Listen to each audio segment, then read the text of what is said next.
اسی طرح کی چند باتیں میرے پاس آئی تو میں سوچا کہ وہ قرآن اور احادیث میں بیان کیے گئے وہ احکام بھی آپ لوگوں کو سنا دیا جائے کہ جس میں ہمارے لیے امید کے پیغامات ہیں. اور اس لیے قرآن کریم کی سب سے بہتر اور سب سے اچھی وہ آیت کہ جس میں اللہ تعالیٰ نے اپنے بندوں کو مخاطب کر کے صاف طور پر کہا ہے یا عبادی الذین اسرفوا علی انفسہم، کہ میرے اے وہ بندو کہ جنہوں نے گناہ کر کے فسق و فجور کر کے اپنے اوپر زیادتی کر لی ہے، لا تقنطوا من رحمت اللہ، اللہ کی رحمت سے مایوس نہ ہو. قرآن کریم میں جب اللہ تعالیٰ نے کہہ دیا کہ اللہ کی رحمت سے مایوس نہ ہو،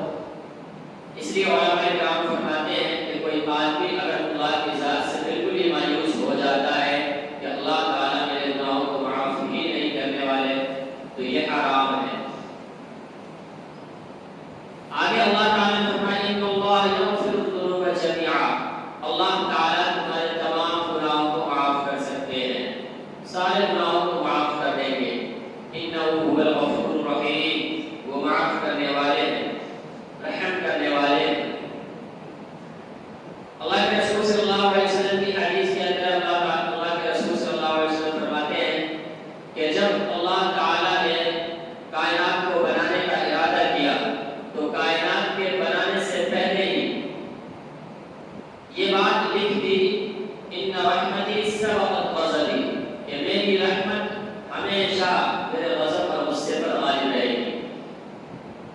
تو یہ قاعدہ اللہ تعالیٰ نے ہمیشہ کے لیے بنا دیا ہے. کوئی آدمی اتنا گناہ کر ہی نہیں سکتا کہ اللہ تعالیٰ اس کو معاف ہی نہ کرے. جو حدیث میں آپ کو سنایا اس میں کل بنی آدم خطاء، ہر انسان خطا کرنے والا ہے، لیکن انسان کی انسانیت کیا ہے؟ وہ خیر الخطائین التوابون، کہ انسان پھر جب غلطی کوتاہی ہو جاتی ہے تو وہ فوراً توبہ کرتا ہے. سرکشی اور ہر دھرمی پہ نہیں اڑتا، یہ تو شیطان کا کام ہے. تمرد اور شیطانیت یہ شیطان کے اندر ہوتا ہے کہ وہ غلطی بھی کرے اور ضد پہ اڑ بھی جائے، ہم نہیں ماننے والے اور توبہ نہیں کرنے والے. لیکن انسان کو اللہ نے ایسا نہیں بنایا. تو اگر انسان ایسا نہ کرے جیسا اللہ نے اسے بنایا ہے ویسا ہی یہ عمل بھی کرے، غلطی ہوئی فوراً توبہ کرے. ایک حدیث کے اندر اللہ کے رسول صلی اللہ علیہ وسلم فرماتے ہیں حضرت کہ مومن کی پہچان یہ ہے کہ جب وہ گناہ کرتا ہے تو وہ اس گناہ کو اپنے اوپر گرتا ہوا پہاڑ سمجھتا ہے کہ میں اس پہاڑ کے نیچے بیٹھا ہوں اور یہ پہاڑ میرے اوپر گرنے ہی والا ہے. اتنی فکر ہوتی ہے اس کو جب وہ کوئی غلطی کوئی گناہ کر جاتا ہے اور پھر وہ اس سے بچنے کی کوشش کرتا ہے. ذرا سوچ کر دیکھیے کوئی انسان جس کو اس بات کا یقین ہو جائے کہ میں جس دیوار کے نیچے بیٹھا ہوں یہ دیوار مجھ پہ گرنے ہی والا ہے. حضرت عبداللہ بن مسعود تو پہاڑ فرما رہے ہیں کہ کسی پہاڑ کے نیچے کوئی انسان بیٹھا ہوا ہے اور اسے یہ معلوم ہے کہ یہ پہاڑ اپنے اوپر گرنے ہی والا ہے، تو کیا وہ اس وقت وہیں بیٹھا رہے گا؟ بالکل نہیں، بلکہ وہ اس سے بچنے کی کوشش کرے گا، وہاں سے بھاگ جائے گا، نکل جائے گا. تو وہ بھی اپنے گناہوں کو ایسا ہی سمجھتا ہے کہ جب اس سے غلطی کوتاہی ہو جاتی ہے وہ فوراً اللہ کے بارگاہ میں حاضر ہوتا ہے، توبہ استغفار کرتا ہے، اپنے گناہ پر شرمندگی کا اظہار کرتا ہے. فاسق و فاجر اور کافر وہ ہے حضرت عبداللہ ابن مسعود رضی اللہ عنہ کے قول کے مطابق کہ وہ گناہ کو ایسا سمجھتا ہے جیسے ناک پر بیٹھی ہوئی مکھی، انگلی سے اشارہ کیا اڑ گئی تو صحیح، نہیں ہوئی تو صحیح، اس کو اس بات کی فکر نہیں ہوتی، گناہ کیے جا رہا فکر نہیں. اب ان دونوں میں فیصلہ کرنا ہمیں ہے. کیا ہم بھی ایسے ہیں کہ گناہ کر کے ناک پر بیٹھی ہوئی مکھی کی طرح ہاتھ کے اشاروں سے اڑا دیتے ہیں، یا غلطی کرنے کے بعد ہمیں وہ فکر ہوتی ہے جو ایک مومن کو ہونا چاہیے؟ پھر اللہ کے رسول صلی اللہ علیہ وسلم نے فرمایا اور حضرت عبداللہ بن مسعود رضی اللہ عنہ اللہ کے رسول کی حدیث بیان کرتے ہیں. یہاں تک جو بات کی وہ تو حضرت عبداللہ بن مسعود کی اپنی بات تھی. آگے اللہ کے رسول کی حدیث بیان کرتے ہیں کہ اللہ کے رسول صلی اللہ علیہ وسلم نے فرمایا کہ توبہ کرنے والوں کے توبہ کرنے سے اللہ تعالیٰ کو اتنی زیادہ خوشی خوشی ہوتی ہے جتنی خوشی اس مسافر کو ہوگی کہ جو سفر پر نکلا ہے، اپنا سارا ساز و سامان سواری پر ہے، گھوڑا ہے یا اونٹ ہے اس پر ہے، کھانے پینے کی تمام چیزیں اس پر، ضروریات کی ساری چیزیں اس پر، اور وہ ایک ایسے چٹیل میدان میں پہنچتا ہے کہ اب گیا وادی میں پہنچتا ہے کہ جہاں کہیں سے کہیں انسان نہیں، حیوان نہیں، چرند و پرند نہیں، کھانے پینے کے کوئی انتظامات نہیں، اور وہ تھک کر بیٹھ جاتا ہے آرام کرنے کے لیے، اسے نیند آ جاتی ہے۔ جب آنکھ کھلتی ہے تو وہ دیکھتا ہے کہ میری سواری غائب ہے، موجود نہیں ہے، اور سارا ساز و سامان اسی پر، کھانے کی چیزیں بھی، پینے کی چیزیں بھی، سواری خود ہی غائب، تو ساری چیزیں غائب۔ وہ مایوس ہو جاتا ہے، پہلے تلاش کرتا ہے ادھر ادھر، کہیں وہ سواری نظر آ جائے، کچھ کھا بھی لے، کچھ پی لے، اور سواری مل جائے گی تو اس پر سوار ہو کر آگے سفر کریں گے، لیکن وہ تلاش بسیار کے باوجود نہیں پاتا، اور مایوس ہو کر موت کی تمنا کہ اب موت کا انتظار ہی رہ گیا ہے، مرنا ہی ہے ہمیں۔ لیکن جب مرنا ہی ہے تو چلتے ہم اسی جگہ جہاں سے سواری گم ہوئی تھی، جہاں ہم لیٹے ہوئے تھے، اسی جگہ جا کر لیٹ جاتے ہیں۔ جب وہ اسی جگہ واپس لوٹ کر آتا ہے اور لیٹ جاتا ہے، پھر نیند لگ جاتی ہے، اور پھر جب آنکھ کھلتی ہے تو دیکھتا ہے کہ وہ سواری واپس لوٹ آئی، سارا سامان اس پر ویسے ہی پڑا ہوا ہے۔ تو ایسے وقت میں اس مسافر کو جو خوشی ہوتی ہے، اس سے زیادہ اللہ تعالیٰ کسی بندے کے توبہ کرنے سے خوش ہوتے ہیں۔ یہ بات میں پہلے بھی کئی مرتبہ بتایا کہ اللہ تعالیٰ کے اوپر گزرتے ہوئے حالات طاری نہیں ہوا کرتے، کبھی خوش ہو گئے، کبھی ناراض ہو گئے، کبھی ہنس دیا، کبھی رو دیا، یہ اللہ کے اوپر طاری نہیں ہوتے۔ اللہ تعالیٰ ان چیزوں سے پاک ہے، لیکن اللہ نے ضابطہ قانون بنا دیا ہے کہ بندہ اگر اچھا کام کرے گا، عبادت اطاعت کرے گا، میں اس سے خوش ہو جاؤں گا، جب نافرمانی کرے گا میں اس سے ناراض ہو جاؤں گا۔ ہم اور آپ سوچ کر دیکھیں، دنیا اتنی چھوٹی بھی نہیں، بہت بڑی ہے، مسلمان بھی اربوں کی تعداد میں، کافر و مشرک بھی اربوں کی تعداد میں، ایک ہی وقت میں 10 آدمی ہے جو اچھا کام کر رہا ہے، اور 10 سے کیا ہزاروں آدمی ہے جو گناہ کر رہا ہے۔ اگر اس پر اللہ کی خوشی ناراضگی کو دونوں کو رکھ دے تو پھر ایک ہی وقت میں اللہ تعالیٰ کا ہنسنا بھی، رونا بھی، یعنی خوش ہونا بھی، ناراضگی ہونا بھی آتا ہے۔ تو اللہ تعالیٰ ان چیزوں سے پاک ہے، لیکن اللہ نے ضابطہ بنا دیا ہے کہ تم اچھے کام کرو گے ہم خوش ہوں گے، تم برا کام کرو گے ہم اس سے ناراض ہوں گے۔ تو اس سے بھی کہ جب آدمی توبہ کرتا ہے، اللہ تعالیٰ بے نیاز ہے، قل هو اللہ احد، چھوٹی سی صورت ہے، 4 آیتیں، چھوٹی چھوٹی آیتیں جس میں اللہ تعالیٰ کی صفات کو بیان کیے گئے۔ اللہ تعالیٰ اللہ کے رسول صلی اللہ علیہ وسلم کو مخاطب بنا کر کہتے ہیں کہ آپ بتا دیجئے لوگوں کو اللہ ایک ہے، تنا، احد، دوسرا تیسرا کوئی ہے ہی نہیں، عبادت اطاعت کے لائق صرف اللہ کی ذات، کوئی اور نہیں، لا الہ الا اللہ، معبود صرف اللہ کی ذات، کوئی دوسرا نہیں۔ اللہ الصمد، اللہ بے نیاز ہے، صمد کے معنی بے نیاز، بے پرواہ۔ کوئی انسان مر رہا ہے، اس کے مرنے سے اللہ کو کوئی فرق نہیں پڑتا، کوئی پیدا ہو رہا ہے اس سے اللہ کو کوئی فرق نہیں پڑتا۔ ہم انسان ہیں جس پر حالات طاری ہوا کرتے ہیں، کسی کے خوشی میں ہم خوش ہوتے ہیں، کسی کے مرنے پر ہمیں غم ہوتا ہے، اللہ ان چیزوں سے پاک۔ کوئی عبادت اطاعت کر رہا ہے، اللہ کی شان میں، اللہ کی عظمت میں کوئی کمی زیادتی نہیں ہوتی، کوئی نافرمانی کر رہا ہے، اللہ کی شان میں کوئی کمی نہیں ہوتی، لیکن پھر بھی اللہ تعالیٰ نے ہم پر ایک تو اتنا زیادہ رحم و کرم کیا، احسان کیا، ہمیں انسان بنایا، ہماری سارے اعضاء کو درست صحیح سالم بنایا، ہاتھ پیر ہمارے لیے پوری کائنات کو خدمت میں لگا دیا، آسمان ہماری خدمت میں ہے، چاند سورج ہماری خدمت میں لگے ہوئے، اتنی چوڑی چکری زمین ہمارے لیے خدمت میں لگائی ہوئی ہے، پیڑ پودے دریا سب انسانوں کی، سب اللہ کے احسانات میں سے۔ اس کے باوجود بھی اللہ تعالیٰ نے کہا ہے ہماری اطاعت و فرما برداری کرو، اور جب تم اطاعت و فرما برداری کرو گے، جب غلطی ہوگی تم توبہ کرو گے، میں تمہارے توبہ سے خوش ہوں گا، راضی ہو جاؤں گا۔ تو یہ اللہ تعالیٰ صرف احسان پر احسان کر رہے ہیں، ہمارا اس میں کوئی یہ نہیں کہ ہم نے اللہ پر کوئی احسان کر دیا کہ اس کی وجہ سے ہمیں اتنا اللہ تعالیٰ دے رہے، کچھ بھی نہیں، بلکہ سب اللہ تعالیٰ کا کیا ہوا ہے۔ اللہ تعالیٰ ہمارے اس نیک اعمال پر جنت بھی لیں گے تو اپنی طرف سے، اللہ اپنے فضل و کرم سے لیں گے، ہم نے اس میں کچھ بھی نہیں کیا، یہ عبادت اطاعت کی توفیق بھی اللہ تعالیٰ کی طرف سے۔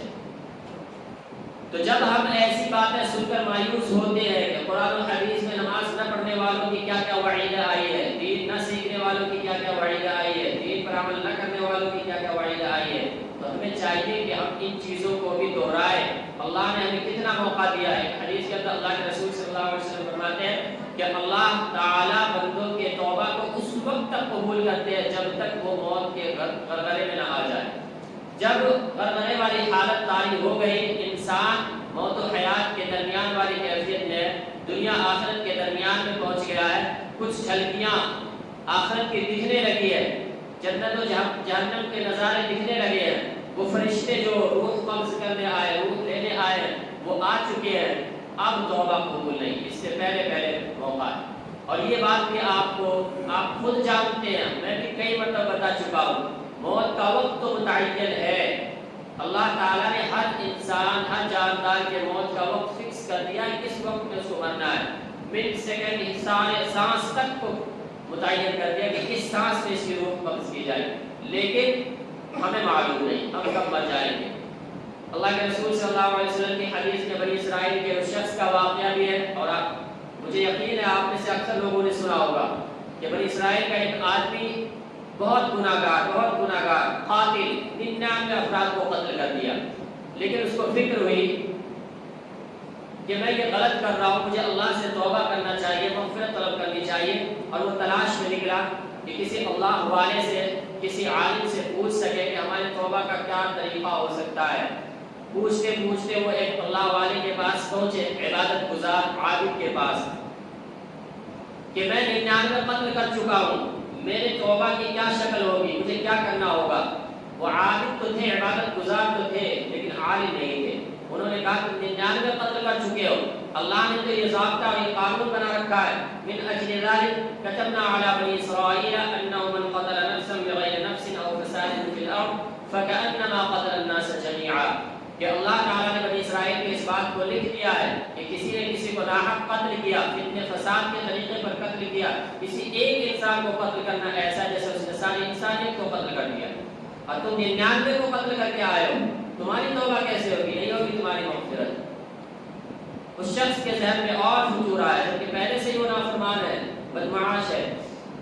کہ جب 99 کو قتل کر دیا ہو، توبہ کا کوئی راستہ میرے لیے ہے ہی نہیں، تو 99 کیا 100 کیا 1000 کیا، چل اسے بھی قتل کرتے ہیں۔ اس عابد کو بھی قتل کر دیا، لیکن دل میں جو کڑن تھی، چبھن تھی کہ میری مغفرت کا کوئی راستہ ہو سکتا ہے، مجھے تلاش اور جستجو جاری رکھنی چاہیے، وہ دوبارہ اللہ کے بندوں کی تلاش میں نکلا، کسی عالم دین کے جاننے والے، اللہ کے بنائے گئے اصول و ضابطے کو جاننے والے کی تلاش میں نکلا، ڈھونڈتا رہا، پوچھتا رہا لوگوں سے کہ ہمیں کوئی عالم کی خبر دو جو ہمیں اس سے نکلنے کا راستہ بتائے۔ لوگوں نے بتایا کہ فلاں جگہ کوئی عالم ہے جو دین کا اچھا خاصا علم رکھتا ہے، تم ان سے جا کر ملو، وہ تمہاری رہنمائی کرے گا۔ وہ ڈھونڈتے ڈھونڈتے اس عالم کے پاس پہنچے اور بتایا کہ مجھ سے اتنی زیادہ غلطیاں ہوئی ہے کہ میں 100 افراد کو قتل کر چکا ہوں، کیا اس جیسے قاتل کی مغفرت کا کوئی راستہ ہے؟ انہوں نے بتایا کہ تم 100 کو کیا 1000 لاکھوں کو قتل کر دو، تمہارے گناہ اتنے ہو ہی نہیں سکتے کہ جو اللہ کی رحمت کو پار کر جائے۔ اللہ تعالیٰ نے کائنات کو بنانے سے پہلے یہ قاعدہ لکھ دیا ہے، ان رحمتی سبقت اعلی غضبی، میری رحمت ہمیشہ میرے غصے پر غالب رہے گی۔ اتنی چھوٹی سی دنیا ہے، اگر اس دنیا کو لوگوں کی تحقیقات کی نظر سے دیکھے، اسپیس میں جا کر دیکھتے چھوٹا سا فٹ بال سا دکھتا ہے، اس دنیا میں بھی اتنے زیادہ شہر، اتنے زیادہ ملک ہے کہ ایک بستی میں ایک شہر میں رہنے والا دوسرے شہر میں رہنے والے کو نہیں جانتا۔ تو کوئی انسان اگر گناہ کر کے اس دنیا کو بھر بھی دے، اللہ کے سامنے اس کی کیا حیثیت ہوگی؟ کوئی حیثیت نہیں۔ اللہ تعالیٰ اس کو بھی معاف کر سکتے ہیں، لیکن مغفرت مانگنے والا ہونا چاہیے۔ جب اس عالم نے اسے بتا دیا تمہاری مغفرت ہو سکتی ہے، لیکن اس کے لیے تمہیں جتنے گناہ کیے ہیں اللہ کو راضی کرنے کے لیے فلاں جگہ جاؤ، وہاں ولی اللہ کے نیک بندے رہتے ہیں، دن رات عبادت و اطاعت میں لگے رہتے ہیں، دعائیں کرتے ہیں، اللہ تعالیٰ نیک بندوں کی دعاؤں کو قبول کیا کرتے ہیں، تم بھی ان کی صف میں جا کر بیٹھ جاؤ، وہاں جا کر جب اپنے گناہوں پر شرمندگی کا اظہار کرو گے، ندامت کا اظہار کرو گے، اللہ تعالیٰ سے مغفرت طلب کرو گے، اللہ تعالیٰ تمہاری مغفرت فرما دیں گے۔ یہ وہاں سے چل چکے، بات یہی ختم نہیں ہوئی، آگے دیکھیے، ابھی یہ چل تو چکے ہیں لیکن راستے میں ہی موت کا پیغام دے کر ملک الموت پہنچ چکے ہیں۔ روح قبض کر چکے. روح جب قبض ہو گئی اب فرشتے آئے, رحمت کے فرشتے بھی آئے, عذاب کے فرشتے بھی آئے دونوں. رحمت کے فرشتے کہتے ہیں اس کی روح ہم لے جائیں گے کیونکہ اس نے توبہ کر لی ہے اور اس کی توبہ قبول ہو چکی ہے, اس لیے گناہوں سے پاک و صاف ہو گیا, مجھے لے جانا ہے اسے.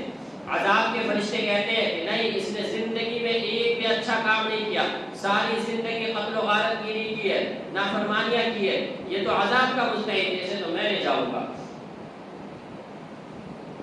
ایک اور فرشتہ, یہ دو جماعتیں فرشتوں کی ہو گئی, ایک اور فرشتہ آسمان سے اترتا ہے, وہ فیصلہ کرتا ہے دونوں کے درمیان کہ اس نے توبہ تو واقعی کر لیا ہے اور یہ جا رہا ہے جس طرف, وہاں بھی توبہ کرنے کے لیے ہی جا رہا, اللہ کو راضی کرنے کے لیے ہی جا رہا ہے, اور دوسری طرف یہ بات بھی ہے کہ اس نے ساری زندگی نافرمانی کی ہے. تو اس کے فیصلے کا طریقہ یہ ہے کہ جہاں سے یہ آ رہا ہے وہ مسافت دیکھی جائے کتنی زیادہ ہے, جدھر یہ جا رہا ہے وہ دیکھا جائے کتنا زیادہ ہے, اور جس کے یہ قریب ہے اس کا حکم لگ جائے گا اس پر اور وہ فرشتے کو لے کر جائیں گے. وہ مسافت ناپی گئی کہ جہاں سے یہ آیا ہے اس کی کیا ہے, جہاں تک آیا ہے اس کی کیا ہے. صرف ایک بارش یہ مغفرت کے زیادہ قریب ہے, اس طرف زیادہ قریب ہے جہاں جا رہا ہے, اور ایک بارش دور اس سے ہے جہاں سے یہ آ رہا ہے. اس کا حکم ہو گیا کہ اب ان کو جو ہے رحمت کے فرشتوں کے ساتھ بھیجا جائے, اس کی توبہ قبول ہو گئی. تو اس میں تو ایک ہمارے سمجھنے کی بات یہ تھی کہ ہم توبہ کو اپنا معمول بنائیں, استغفار کریں. اللہ کے رسول صلی اللہ علیہ وسلم کی وہ حدیث تھی, عوام کی نظر میں کافی زیادہ, اللہ کے رسول صلی اللہ علیہ وسلم ایک مرتبہ بہت لمبی نماز پڑھے اور اس میں اللہ تعالیٰ سے دعا کی. 3 طرح کی دعا, جب صحابہ کرام نے پوچھا کہ میں نے اللہ سے اپنی امت کے لیے 3 دعائیں مانگی ہے, ایک یہ کہ تمام امت کو عام قحط سالی کے اندر مبتلا نہ کیا جائے. قحط سالی کہتے ہیں کھانا پینا خشکی آ گئی, بارش نہیں ہو رہی ہے اور کھانے پینے کے سامان اجزاء ختم ہو گئے, تو اس میں پہلے جو بہت سے لوگ قومیں ہلاک ہوا کرتی تھی, اللہ تعالیٰ نے یہ دعا قبول کر لی. پھر اللہ کے رسول نے یہ دعا کی کہ ہماری تمام امت کسی عمومی عذاب میں دشمنوں کے تسلط کا شکار نہ ہو. اللہ تعالیٰ نے اسے بھی قبول کی, اس دعا کو بھی, لیکن اس میں 2 شرط لگا دی. باقی باتیں اور بھی, لیکن وقت ہمارے پاس بہت کم ہے. 2 شرط کیا لگائی, وما کان اللہ لیعذبہم وانت فیہم, کہ جب تک آپ اس امت کے اندر ہیں, آپ دعوت و تبلیغ کا حق بھی ادا کر رہے ہیں, آپ توبہ استغفار بھی کر رہے ہیں, اس امت پر کوئی عذاب نہیں آئے گا, اس امت پر دشمن مسلط کبھی نہیں ہو سکے گا. دوسرا, وما کان اللہ معذبہم وہم یستغفرون, جب تک یہ امت استغفار کرتی رہے گی ان پر کوئی عذاب بھی نہیں آئے گا اور ان پر دشمن بھی مسلط نہیں ہوں گے. آپ دیکھ لیجئے, ہم اس سے بالکل خلاف ہے, تبھی آج ہم پر دوسرے مسلط ہیں. اگر ہم توبہ استغفار کو اپنا معمول بنا لیں, غلطیوں کو غلطی مانیں, اس پر توبہ کریں, استغفار کریں, اللہ تعالیٰ ہمیں ان عذاب سے بھی نجات دے دیں گے.